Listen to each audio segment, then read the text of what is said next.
like those 12 books that you published, they weren't about subjects that you were passionate about or that you fell in love with, right? It I goes had back to no bloody idea about a single one of them, and I did that deliberately no because I emotion. didn't want to be personally committed to them. I wanted to be indifferent to them. Yeah. And you don't remember this probably, but you sent me a whole metric F ton of DVDs back in the day. It was an entire box set of your training. It's probably the original version of this. This was an updated version here. Yeah. But it was probably the other the it was predecessor. the red case were the ones that you sent me as a gift. Yep. And I went through them all. I'm like, this dude's onto something here. And so I gave it a shot. What the hell? And like I said, I haven't looked at them for years. I couldn't tell you the URLs. I'd have to go look up the names of them because I don't even remember them. But they're still out there today making me money. And as crazy it is, I haven't had the wherewithal to go and pursue that in any greater depth, but bloody works. And you know what? Set and forget years ago. I got to say it's at least 8 years now. That's a beautiful thing. But it goes back to not falling in love, like not having that emotional attachment to it, right? And I teach that in digital publishing, Kindle publishing. Is like, where's the money at? Like, it's okay if you're going to publish a couple of books around what you love, right? People talk about turning your passion into profit, and I say bull expletive on that one, because if you want to be an investor, that's great if you want to do one thing because you're passionate usually about one thing. Yep. If you want to the investor mindset is, where's the asset? Is it generating me a return on investment? That's it. I've got businesses that I have absolutely no interest. They're the most boring damn things on the planet. Trading is one of the most boring topics on the planet. But making money is not. But making money is not. That's right. Exactly right. Yeah. And trading should be boring. But if it's making money, that's all good for me. That's exactly what it is. It's because you can do with that money. That's where the passion is. Yeah. Yes. I'm having the most amount of fun doing the boringest damn thing ever, right?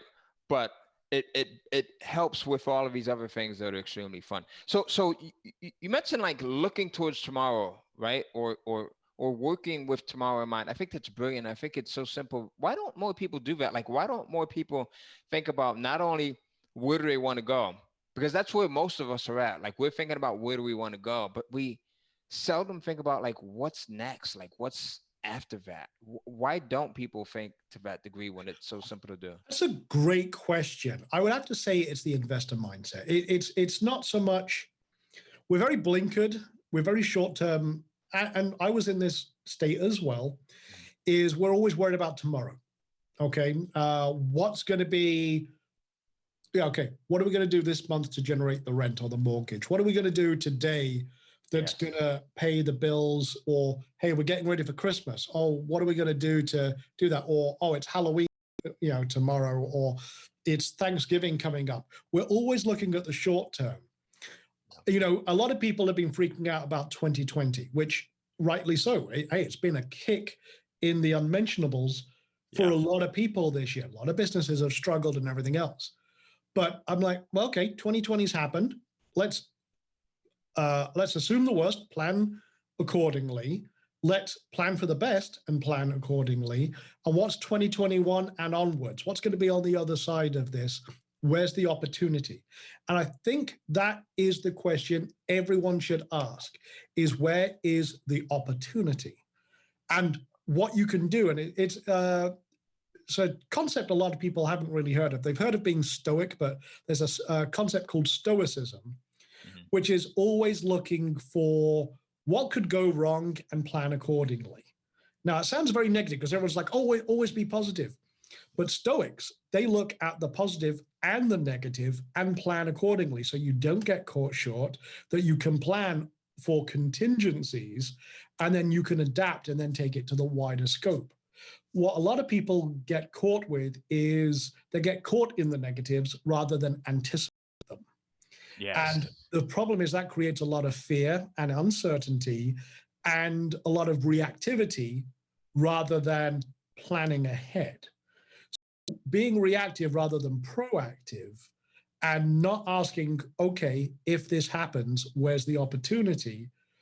That really can limit people and keep them in the quicksand. But when you think 3 steps ahead, or you, and this is going to sound woo woo. It really isn't.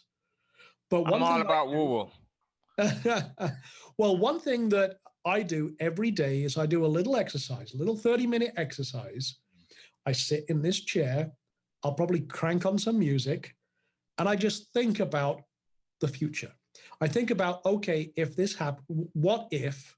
And this is what I call it. I call it my what if time. And I'll think about different scenarios. I'll think about different things. And if that comes to pass, what will I do? And I do this little kind of putting myself, and this is one thing I do is 1-3-5. Right. What in a year, in 3 years, in 5 years. Now, what this does is it not only it really is a thought exercise, but it makes you think about possibilities. And as you're focusing on that future, you'll start seeing the signs all around you that's pulling you towards that plan that you, even if it's a plan you haven't thought of in a couple of months, you'll start seeing the signs of opportunity. You'll start seeing the signs of, like, for example, Ty and I are going to be doing some training together for, like this, and for different audiences and things like that. But just in talking with Ty here, it's reminded me about the Kindle assets. And I've been meaning to write a couple of books of my own on topics, which again, this could then extend a conversation between myself and Ty about marketing with Amazon Kindle and what is the situation right now. So I'll probably have another conversation with Ty. But again, it was in the back of my head. It was one of those, what if I do a book? What if I do that in this industry? And then coincidentally, reconnected with Ty very recently, reminded me I've already got some Kindle assets. Maybe I should have a conversation. So it's one of those things that when the sign is there, or the opportunity presents itself, it raises a little flag in the back of your head. It's already kind of pre-programmed to that future to say, ask the question, don't forget about it. Or what if, And then what happens is as you focus on those things, those opportunities become more probable. Or if, a conversation between myself and Ty, and he goes, well, this is the state of play, this is what the industry is doing, and it doesn't fit in with my plans, then that tells me, okay, that idea I had, put it to the back burner, bring something that gives now capacity for something else. Right. So it's a great kind of mental sorting process and exercise. But that little 30-minute what if future pacing allows me to think about opportunities, ideas. It's like kind of like a fine filter and sort ideas and opportunities so you can focus on the one that's most likely to produce the future result you want.